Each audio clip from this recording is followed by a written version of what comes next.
Hey, salut mes petits renons de porc. Aujourd'hui on se retrouve pour une nouvelle vidéo, comme vous avez pu voir dans le titre, vidéo déboîtage unboxing d'un KS que j'ai reçu il y a quelques jours maintenant.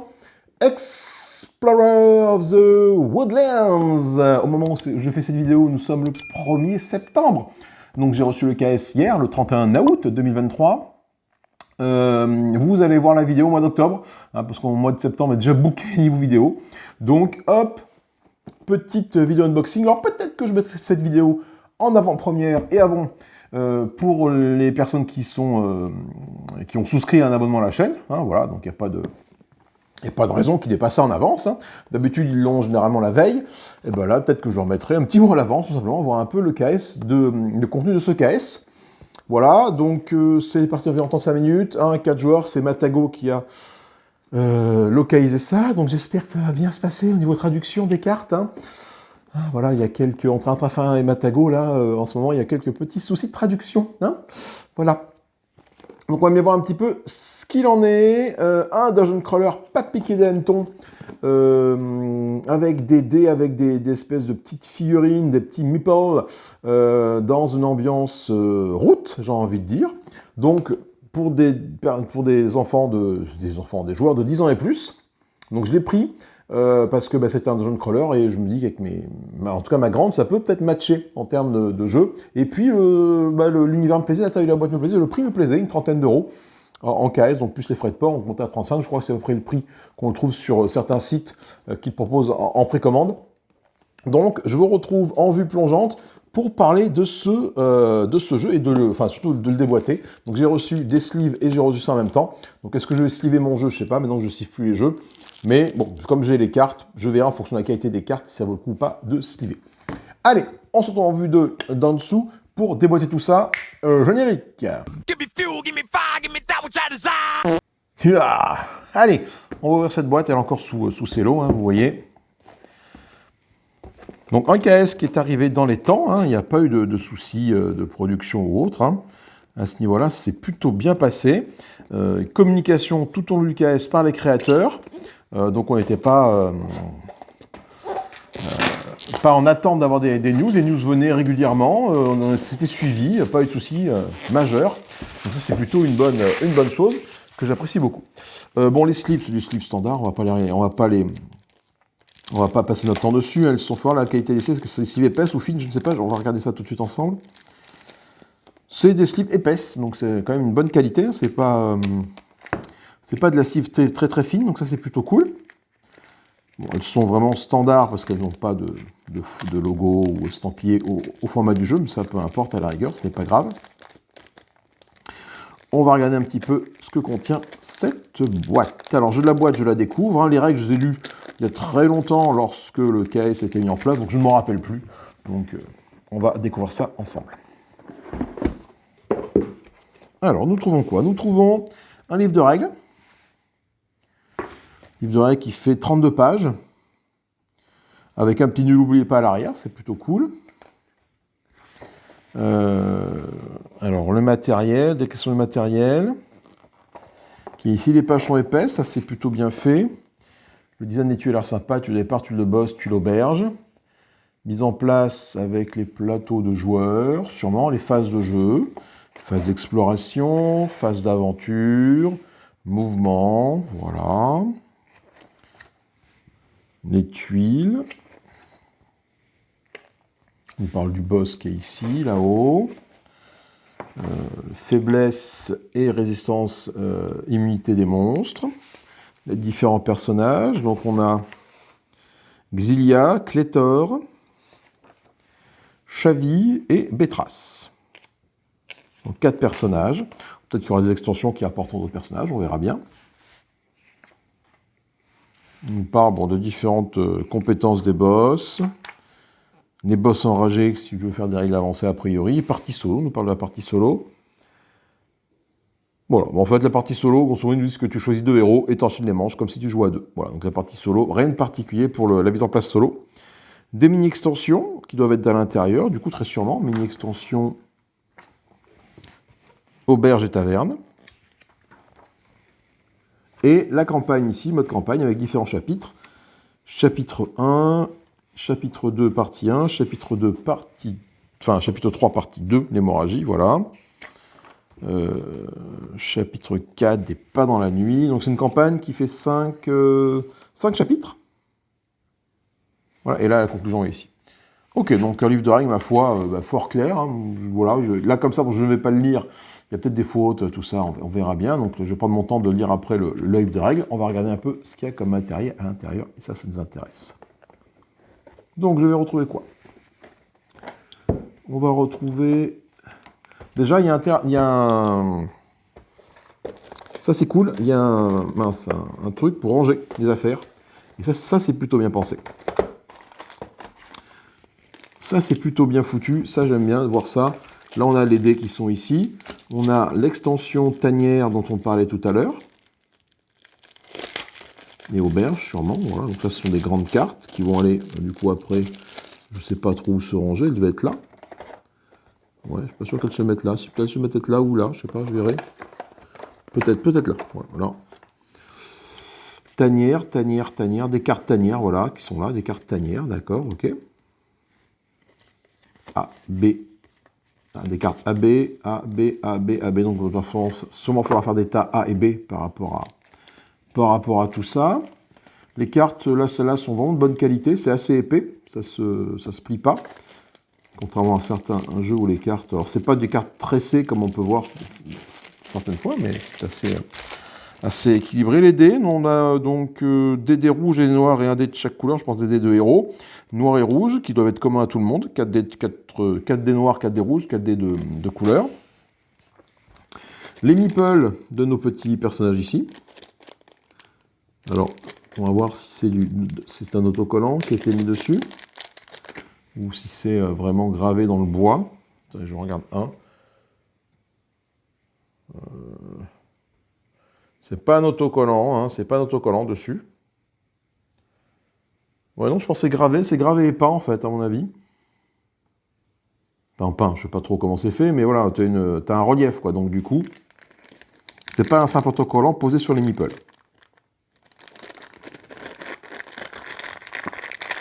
Donc le matos, pour l'instant, est quand même très quali.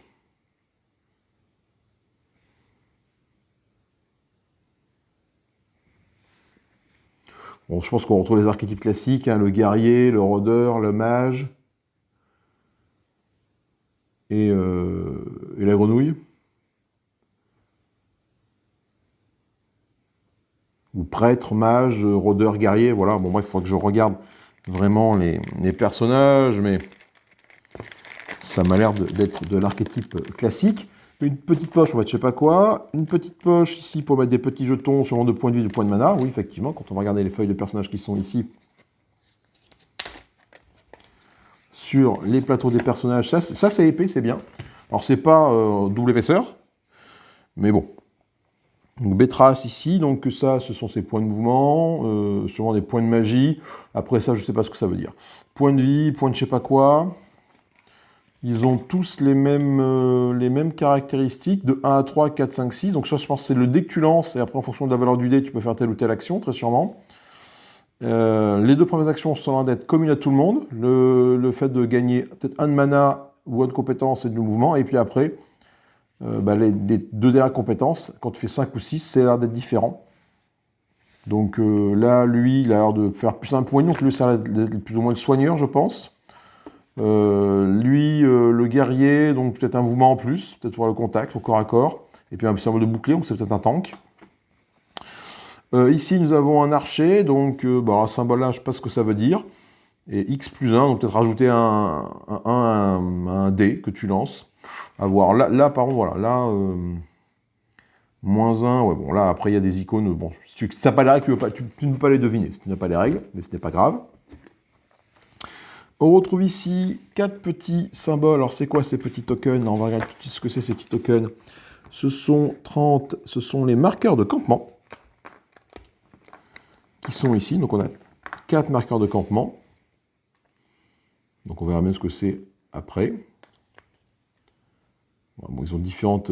c'est tout à base d'icônes. Donc, bon, voilà. On va voir ce que ça peut se ranger après là-dedans. Je ne sais pas trop. Là. J'ai envie de te mettre là. Ensuite, là, on a des cartes auberges et on a des sleeves qui vont avec ici. On n'a pas d'autres cartes. Non, ça, je l'ai déjà montré. Ça, j'ai déjà montré tout ça. Là, on va retrouver ici les tuiles. On fera les cartes à la fin, on va d'abord faire les tuiles. Alors déjà, ça c'est cool, ça se dépunch excessivement bien. Voilà. Pas de souci par rapport au dépunchage, hein, c'est vraiment agréable. Voilà, les tuiles n'accrochent pas au carton. Et c'est très épais. Donc ça c'est intéressant. Donc on va regarder, on va en prendre quelques-unes, on va les regarder, on va pas toutes les regarder parce que de toute façon, sans avoir lu les règles, tu sais pas forcément ce que ça fait. Là j'ai l'impression que là, comme un petit feu de bois, ça a l'air d'être un petit campement, très sûrement. Ça c'est une tuile normale, donc on a les tuiles de départ, les tuiles de boss et les tuiles auberge. Donc ça c'est une tuile normale, ça c'est une tuile... Alors les tuiles de boss on les reconnaît parce qu'elles ont une icône de boss. Ça, c'est une tuile de départ. Ça, c'est une tuile à l'envers. Bon, c'est une tuile avec des virages. Donc, il y a différentes icônes ici. Donc, je présume que là, lorsque cette icône-là, c'est qu'un monstre arrive, très sûrement. Là, peut-être 2 monstres. Avec un coffre ici. On aura peut-être un trésor ici. Là, on a une fontaine de cristal. Des virages. Un croisement avec une auberge. Là, voilà, avec le symbole auberge ici. Un marchand, très sûrement, là. La fameuse ronce ici, sûrement terrain difficile pour passer de là à là. Et donc c'est là que la compétence sûrement de notre archer va nous permettre de passer plus facilement. Il va peut-être pouvoir passer plus facilement là-dedans. Ok. Et par contre, je n'ai pas vu la tuile de boss. Je n'ai pas vu là. Je n'ai pas fait attention à ce qu'il y avait des tuiles de boss. Avec un icône de boss dessus. Ah oui, ça voilà. Ça c'est une tuile avec un boss. Voilà, ça c'est un boss. Ok. Il y en a une tuile de boss. J'ai l'impression qu'il n'y en a qu'une en fait. Donc en fait tu parcours la forêt, tu tombes sur la claire, ouais c'est ça, tu tombes sur la claire où il y a le boss, voilà, il n'y a qu'un seul boss. Donc ça à la rigueur, je pense que j'ai envie de dire que ça va aller là. Voilà. Tout simplement finalement. Voilà, hop, regardez, hop, là. Et voilà. Donc ça c'est cool. Attends, est-ce qu'il n'y a pas un truc surprise dessous l'insert? Vérification. Des fois, ça arrive qu'ils nous mettent des petites... Non, malheureusement, pas de surprise sur l'insert.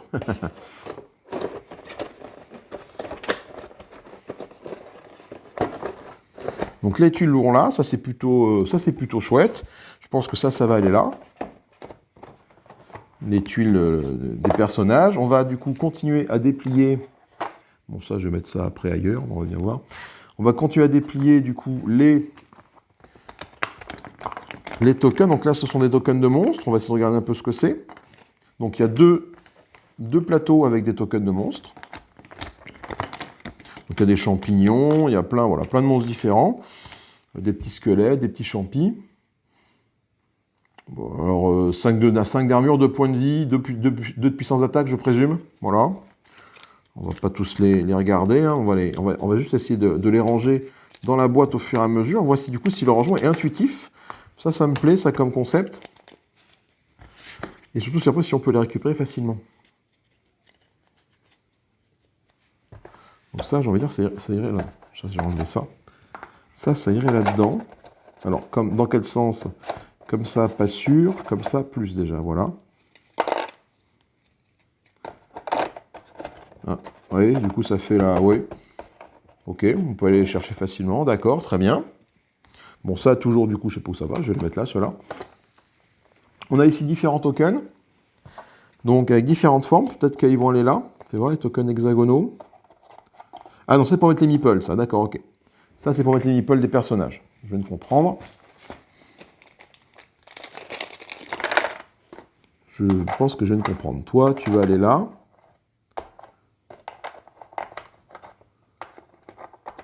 Ouais, ça et ça. Toi, tu vas là. Toi, tu vas là. Toi, tu vas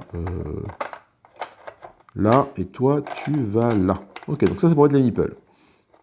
Ok, parfait. Donc du coup, il reste les petits... Oh, ok.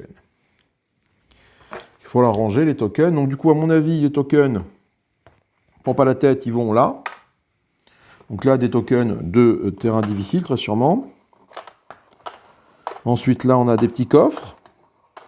Des petits points d'exclamation pour dire attention, il se passe des trucs. Une petite feuille que je ne sais pas ce que c'est. Je ne sais pas ce que c'est. La petite feuille, c'est 22... Des marqueurs ronces. Non. 25. 25 des marqueurs boucliers. Donc ça, des boucliers feuilles, d'accord. Ok. Ça, c'est du poison, très sûrement. Ça ressemble vraiment à du poison. Hein. Ça, le petit flocon de neige. Le petit flocon de neige, c'est un marqueur de quoi? Est-ce que je le vois sur le 24? C'est le marqueur de gel, ok. Donc ça, c'est souvent des cristaux pour faire des trucs, ok. Plus 1 de mana, ou plus 4 de mana. Oui, donc c'est différents cristaux que tu peux gagner et qui ne donnent pas la même chose derrière. Plus 1, plus 2, plus 3, plus 4. D'accord. Ici, nous avons des boucliers. Là, nous avons un truc comme ça qui est le 27, qui est un marqueur plus 1 dé de combat. Voilà. Là, on a des champis pour faire des potions, sûrement. Des objets de quête, il y a un point d'exclamation, un point d'interrogation derrière. Okay, donc, tu vas ramasser des champis dans la forêt. Des fioles ici, pareillement. Et là, des espèces de 31, ce sont des marqueurs de corruption. Ok, ça, c'est des marqueurs de corruption. Donc, on va voir après, en termes de gameplay, ce qu'il en est. Ça se dépunch, encore une fois, très très bien. Donc, du matos très quali à ce niveau-là.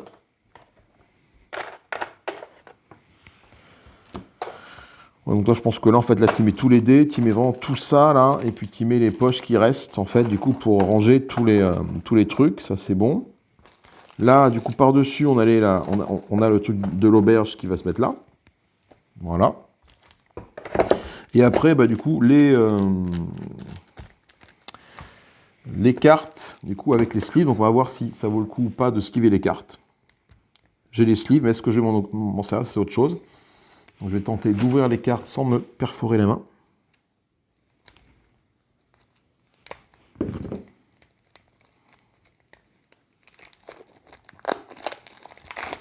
Ok. Les cartes sont de bonne qualité aussi, peut-être un peu moins épaisses que les cartes auberges. Donc là, on a les auberges, que les cartes tanières, pardon. Là, on trouve un petit compteur, alors, je ne sais pas ce que c'est que ça exactement, c'est 16, 17, non, ça c'est 17, ça. Sur les directs, c'est une carte de boss enragé. Après, on a des cartes événements. Alors, les cartes événements, bah, les cartes avec les petits points d'exclamation. Donc là, tu auras des cartes événements durant le jeu qui vont arriver. Là, ce sont des cartes de boss. Hein, on connaît le symbole du boss. Avec, alors, elles n'ont pas de nom. Ils n'ont pas de nom, mais il y a 6 boss quand même, c'est pas mal. Tu peux inventer 6 boss. Ok. Donc ça, peut-être ce que ça rapporte. La valeur du dé, leur bouclier, leur point de vie, leur force d'attaque. Il faut lire les règles après, les symboliques, hein, savoir ce que ça fait un petit peu. Là, tu te prends. Là, peut-être qu'il fait apparaître. C'est un nécromancien qui fait peut-être apparaître un monstre. Lui, il t'empoisonne. Lui, il a plus 1 en force de frappe. Si tu fais 1 sur son dé, très sûrement. Lui, c'est un squelette, donc il rajoute des monstres. Il fait plein de symboles à la con. Donc ça, c'est pareil, il faut voir ce que font tous ces symboles. Une plante carnivore qui peut t'enraciner. Bon. Et un guerrier serpent qui peut t'empoisonner, on l'a vu. Bon, voilà, à voir un peu ce que ça fait tout ça. Et là, nous avons ici des cartes, hop, dans l'autre sens. Alors, des cartes équipement, ça c'est quoi ces cartes-là? Là, c'est une carte, donc il y a une carte comme ça. Donc ça, cette carte-là, a priori, correspondrait à la carte 16 sur la notice, une carte monstre enragé. D'accord, quand les monstres sont enragés, en fait, on met cette carte-là en place. Ah, les monstres enragés, les boss enragés, d'accord, ok. Donc il y a des monstres enragés, donc si jamais tu veux, je pense, jouer avec un niveau de difficulté supérieur, tu peux avoir des monstres enragés. Donc ils font ça quand ils sont vaincus.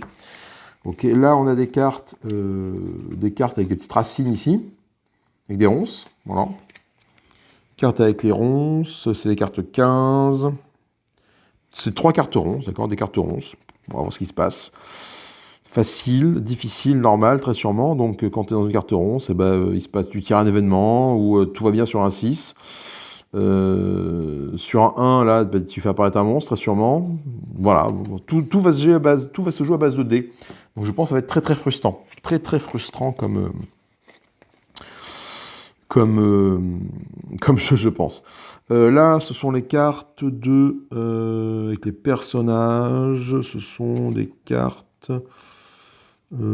J'essaie de trouver ça dans la notice, avec ce symbole-là.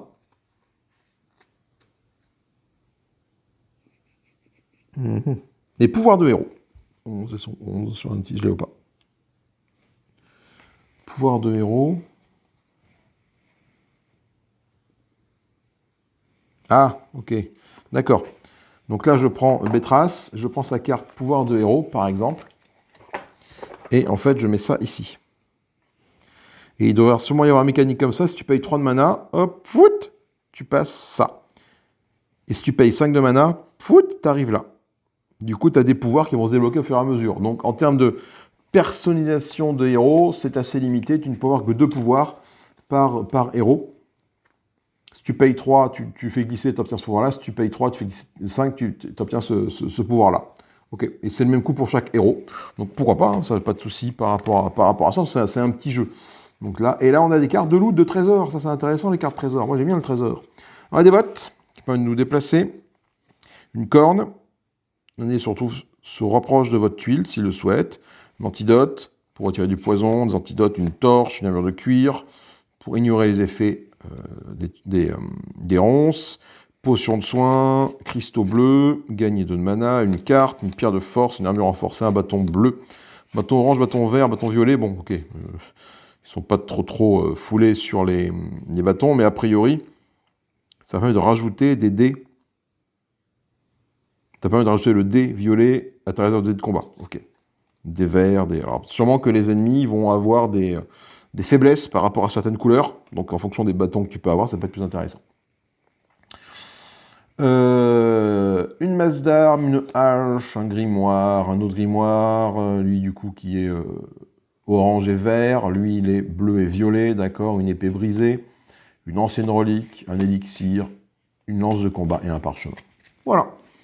Et ce qui est plutôt vraiment cool, c'est qu'en fait,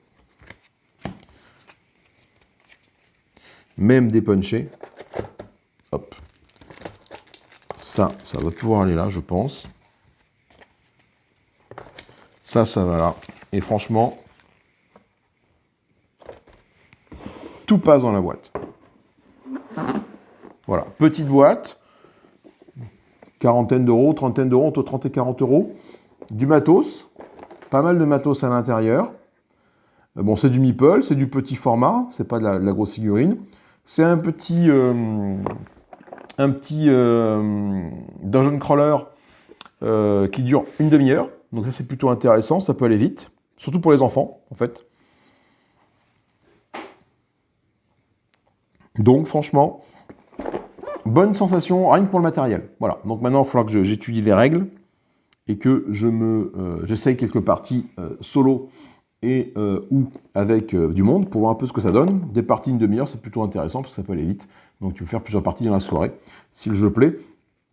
J'ai déjà lu quelques commentaires de personnes qui ont reçu ce KS et qui disent que le jeu est effectivement un petit peu dur, donc on verra bien. Voilà, bah écoutez, c'est tout pour moi, une vidéo d'une vingtaine de minutes. Sur ces bonnes paroles, je vous souhaite une bonne fin de ce que vous voulez par rapport à quand vous regardez la vidéo. Amusez-vous bien, n'hésitez pas à me laisser des commentaires par rapport à ça. Moi, je vous fais des bisous, amusez-vous bien. Salut, salut, bye bye.